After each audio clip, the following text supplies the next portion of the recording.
In this video, I'm going to be showing you a game that I played against a 1600 rated player, and I will just go over some key moves and mistakes and kind of just analyze the game. And if you're a lower rated, I think you can definitely learn something from this game. So the game began with a Sicilian defense, and I played my Smith-Morra Gambit, and they pushed to d3, just giving back the pawn and just saying, I just want a normal game of chess. I don't want to get into any of that gambit nonsense. So I took with the bishop, and they played g6 and tried to play bishop g7 to just kind of mimic their usual setup. They probably play a Sicilian dragon.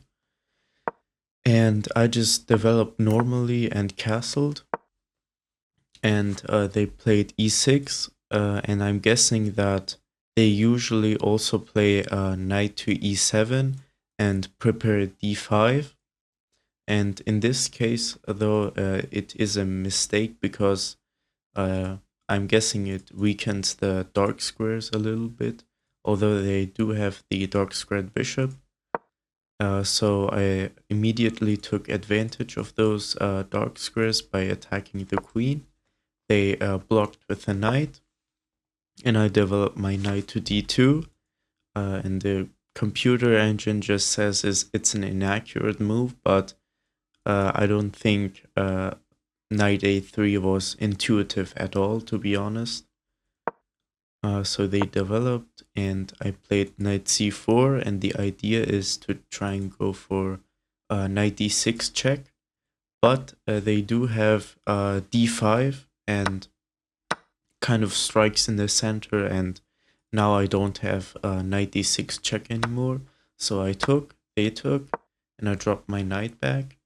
And my idea for dropping the knight back to d2 is so that my rook has an open file. If I had gone to e3, it kind of would have blocked my rook here. So I went back to d2. They castled, and I brought my rook over. And notice how this knight is pinned, but I can't take that knight right away. And they kind of got annoyed by the pin, so they played f6. It does weaken this diagonal, and maybe in the future there will be some checks. So I dropped my bishop back, and yeah, this bishop f4 was the right move, because knight to f5 is no longer a threat, because if I go here, then they would be able to play knight f5, attacking my bishop. So they didn't play knight f5 right away, and they pinned my knight. It is defended, however, and when I play h3, the bishop cannot go back to h5 because I have g4 trapping the bishop. And yeah, so I played h3 to try and kick the bishop, and they dropped back. And I played queen c2, and for some reason the engine says it's a mistake, but my idea here was I don't want to take them, because then the knight gets invited into my position, and I just don't like that. So I defended my bishop, and I also thought about queen e2, and my problem with queen e2 was that the rook could go to e8 and allow for some potential discoveries on my queen. So I just went to c2. They took, I took, and they played knight f5, which is the best move, attacking my bishop and improving the position of this knight. And I think I thought for quite some time here, yeah, 1.5 minutes, and yeah, I just thought, how can I improve my position? And I noticed that this rook was not into the game, so I just played rook d1, simple move, and brought the rook onto the semi-open file. And as you can see, later it will get very useful that this rook is on d1. When they played d4, I don't really think it was a great move because I think I can just take it.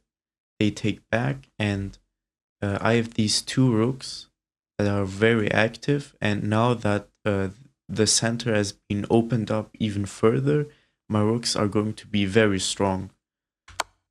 So I gave a check. The king moved over, and I took. They took with the queen, and I just exchanged the queens here as well because I didn't really know where to go with the queen. Well, I could go to b3, but I just wanted to exchange the queens and then open up my rooks. And my idea was when they trade, I want to go to the 7th rank with my rooks here. And yeah, from there, it's just basically game over if they allow me to get 2 rooks on the 7th rank. 1 rook on the 7th rank is already bad enough, but it's still manageable. So they played f5, and it opens up the bishop, but it also opens up my bishop, and they can't go to d8 with the rook. And I immediately took advantage of this move and infiltrated the 7th rank. For now, right now it's just 1 rook, but they played b6, and they absolutely had to offer a trade of rooks. Absolutely had to, because they can't let me go to the 7th rank with 2 rooks, because it's just game over from there. And even if they offer a trade, I could just take and take a pawn here. That's how bad like having 1 rook on the 7th rank is. So they played b6. In my opinion, b6 is a blunder because it just allows me to get 2 rooks. Yeah, and I was also attacking the bishop, and they play rook g8 to try and defend that. But you can, if you want, you can try to pause here and find the winning move.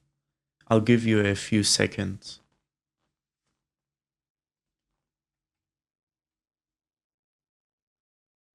The winning move here for white is bishop f6, and it's a brilliant move as well, because if they take, there is mate on h7.